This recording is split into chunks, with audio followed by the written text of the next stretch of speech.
Hampir 1,5 tahun pandemi COVID-19 melanda Indonesia, yang dampaknya melumpuhkan sejumlah lini kehidupan.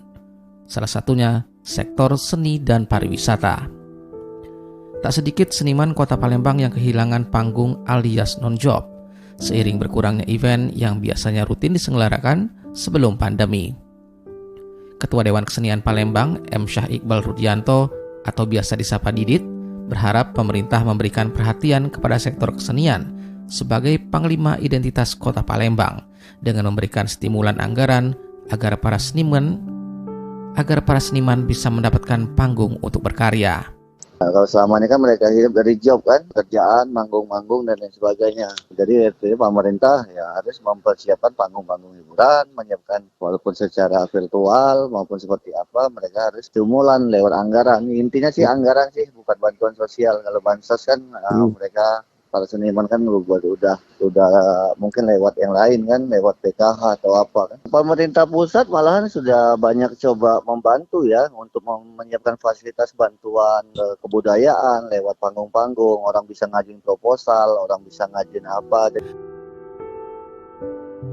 Sementara itu salah seorang seniman di Palembang, Randi, mengaku telah banyak mendengar teman satu profesinya yang beralih pekerjaan.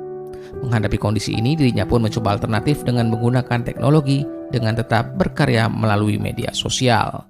Dampak pandemi ini kan memang berdampak pada seluruh masyarakat, bukan cuma seni, Bay. Nah, kalau untuk kami insan seni, kalau ada survei yang mengatakan 80% dari profesi, mungkin wajar-wajar Bay kan, karena memang untuk saat ini yang paling efektif untuk dijadikan income itu dengan cara berdagang ya, Mbak ya. Banyak kawan-kawan yang berdagang, misalnya berdagang pempek, berdagang baju, ada yang berjualan isi rumah kan.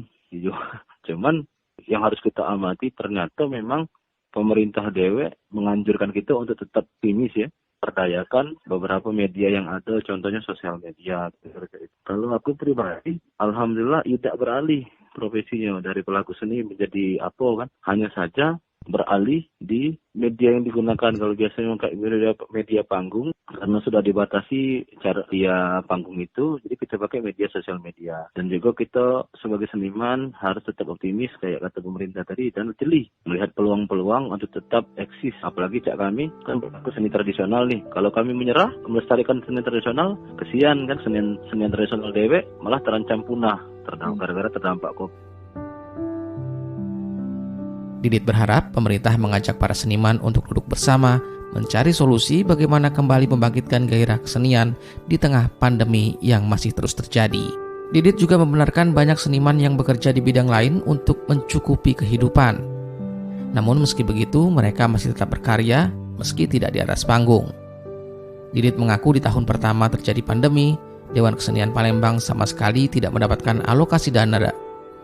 Dewan Kesenian Palembang sama sekali tidak mendapatkan alokasi dana dan baru tahun 2021 mendapatkan bantuan dana dari pemerintah. Itu pun jumlahnya jauh dari yang diharapkan. Menurut Didit, Dewan Kesenian Palembang tidak berpangku tangan dengan pemerintah saja.